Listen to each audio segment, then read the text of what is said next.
Quando a gente começa a considerar esse plano incorporal, esse plano virtual, como muito mais vasto do que a atualidade das formas em que ele se encarna, a gente entra em certos paradoxos aí que foram explorados, por exemplo, pelas filosofias e nos koans orientais, no budismo, por exemplo.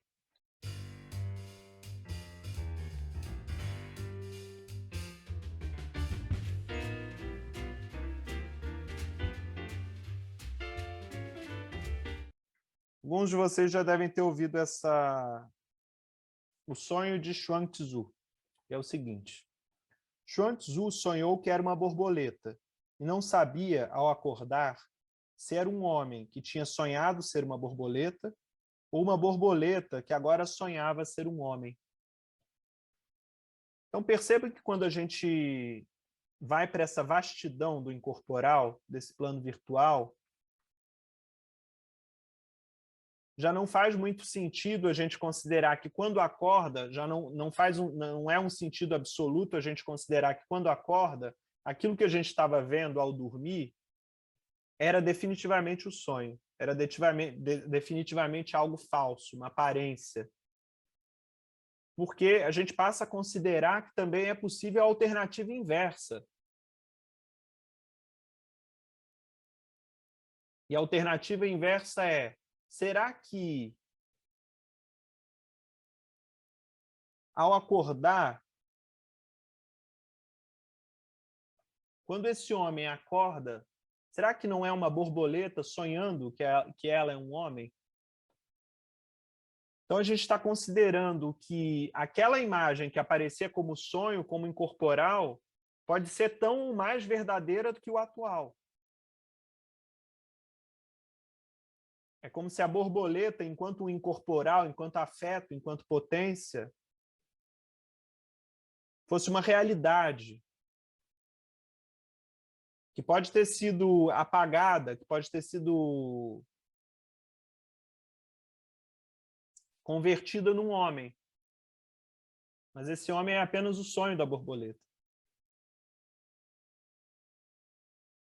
Então, esses paradoxos aí que começam a se colocar dizem respeito a essa dúvida que se instaura a partir do momento em que a gente entende que a realidade é socialmente, formalmente construída, e que, para além dessa realidade, existe um real muito mais vasto. Um real que, se quiserem, podemos chamar de sobrenatural, de selva dos espíritos, de sistema da crueldade, onde vivemos como corpos e como duplos espirituais dos corpos. Onde os corpos, supostamente individuais, são atravessados por sopros, são possuídos por forças incorporais que possuíram outros corpos, há gerações atrás, do outro lado do globo.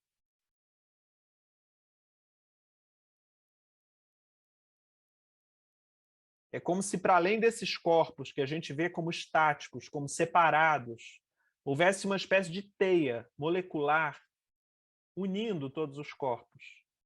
Castanheda chama isso as fibras elementares. Somos fibras de mundo, fibras de universo. E essas fibras que se projetam do nosso ventre são invisíveis, se conectam às outras coisas, estão ligadas a todo o universo. Nesse plano das fibras, nesse plano do que o Castanheda chamava de Naual, nós não temos essa forma humana, mas temos uma forma ovoide, somos como um ovo de energia. Vejam isso que eu falava a respeito do atual e do virtual, está muito bem descrito pelo Gaston Padilha, na Memórias de um Prescindível. Está na página 146, a trama. Para o nosso cansado e distraído meditar, o que está à vista do tapete, cujo desenho nunca se repete, provavelmente seja o esquema da existência terrena, o avesso da trama, o outro lado do mundo, supressão do tempo e do espaço, ou afrontosa ou gloriosa manifestação de ambos. E a trama, os sonhos. Isso sonhou em Terã Moisés Neman, fabricante e vendedor de tapetes, que tem o seu negócio em frente à Praça Ferduzi. Então, aqui está se dizendo o seguinte, que um fabricante e vendedor de tapetes sonhou o seguinte, que para o nosso cansado e distraído meditar, o que está à vista, a realidade, é o desenho do tapete. E mesmo o desenho do tapete nunca se repete. Esse seria o esquema da existência terrena. O avesso da trama, o lado de baixo do tapete, seria um mundo de supressão do tempo e do espaço, ou afrontosa ou gloriosa manifestação de ambos. Então, se suprimiria o tempo e o espaço, então as coisas podem atravessar o tempo e o espaço, a distância no espaço, a distância no tempo, e a trama do tapete, a trama que liga, que costura a ligação entre os dois lados seriam os sonhos. Os sonhos costuram essa ligação entre uma existência visível e uma existência invisível, em que se suprime a distância do tempo e do espaço, em que o tempo e o espaço são, a cada momento, contraídos inteiros na nossa existência. Eu estou dizendo o seguinte para vocês, nós vivemos, por um lado, na dimensão do tapete, do desenho, aqui, no atual, no presente. Mas na direção de baixo do tapete, é o passado inteiro que atualizamos a cada vez. E os sonhos fazem a ligação entre essa existência atual e limitada, formalmente limitada, corporalmente limitada, e esse plano em que acessamos uma memória cósmica, em que somos o resultado a cada vez, a atualização a cada vez da memória inteira.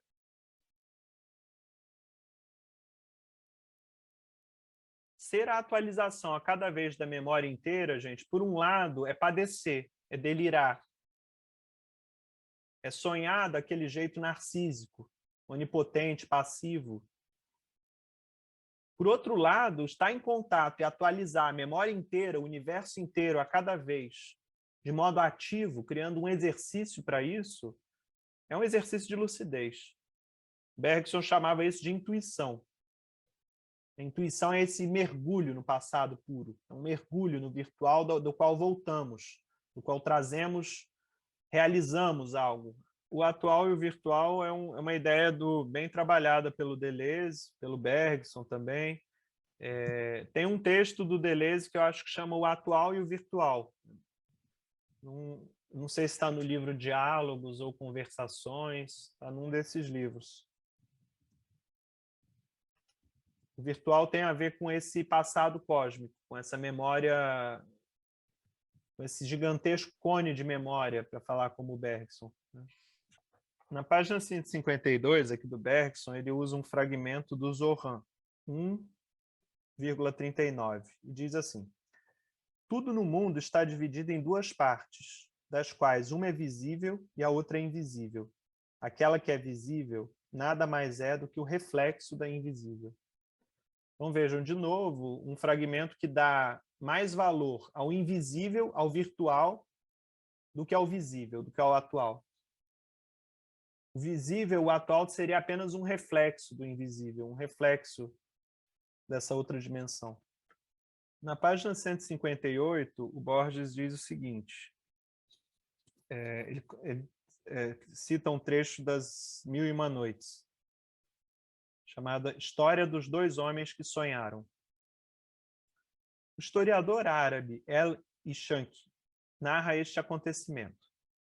Contam os homens dignos de fé, porém somente Alá é onisciente, poderoso, misericordioso e não dorme, que existiu no Cairo um homem possuidor de riquezas, porém tão magnânimo e liberal que perdeu-as todas, menos a casa de seu pai. Diante disso, se viu forçado a trabalhar para ganhar seu pão. Trabalhou tanto que o sono venceu uma noite sob uma figueira de seu jardim. E ele viu no sonho um homem empanturrado, que tirou da boca uma moeda de ouro e lhe disse: tua fortuna está na Pérsia, em Ispahan. Vai buscá-la. Na madrugada seguinte acordou e empreendeu a longa viagem, afrontando os perigos dos desertos, dos navios, dos piratas, dos idólatras, dos rios, das feras e dos homens. Chegou finalmente a Isfahan e no centro da cidade, no pátio de uma mesquita, deitou-se para dormir. Junto à mesquita havia uma casa e, por vontade de Deus Todo-Poderoso, um bando de ladrões atravessou a mesquita e meteu-se na casa. E as pessoas que aí dormiam, despertando com barulho, pediram socorro. Os vizinhos também gritaram, até que o capitão dos guardas noturnos daquele distrito acudiu com seus homens e os bandoleiros fugiram pelo terraço. O capitão quis revisar a mesquita e lá deram com o homem do Cairo. Açoitaram-no de tal maneira, com varas de bambu, que ele quase morreu. 2 dias depois recobrou os sentidos na cadeia. O capitão mandou buscá-lo e disse: quem és tu e qual é a tua pátria?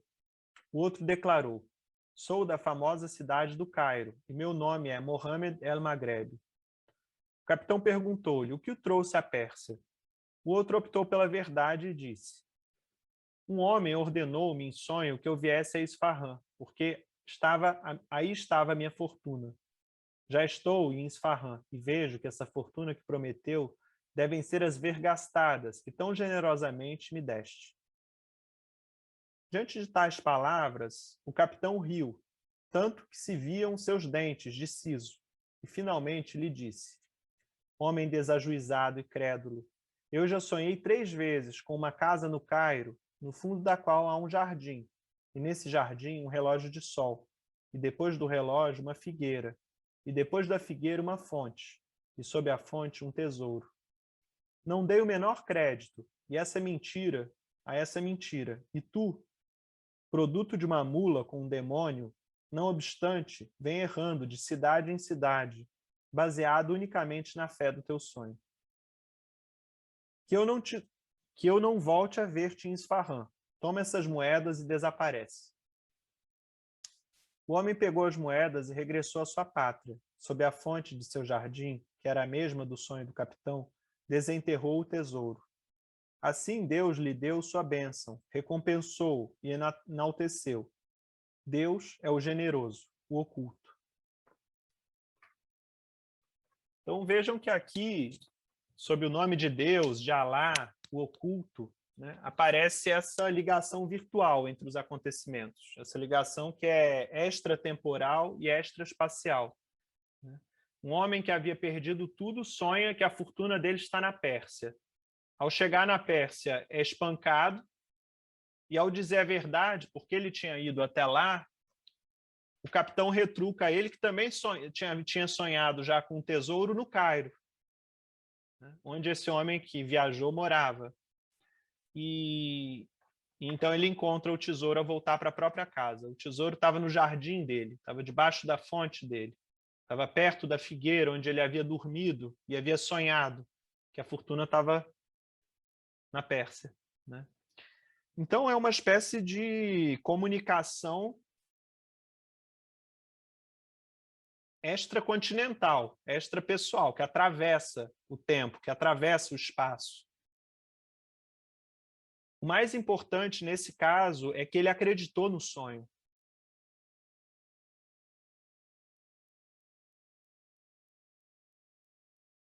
Ele usou esse sonho ao lado da insônia, ao lado da impossibilidade de dormir, enquanto ele não realizasse esse sonho, enquanto ele não comprovasse. E o outro homem, lá na Pérsia, o capitão, nunca acreditou nos próprios sonhos. Diz, inclusive, que ele, o homem do Cairo, era filho de um demônio com uma mula, né? Por ser tão crédulo. E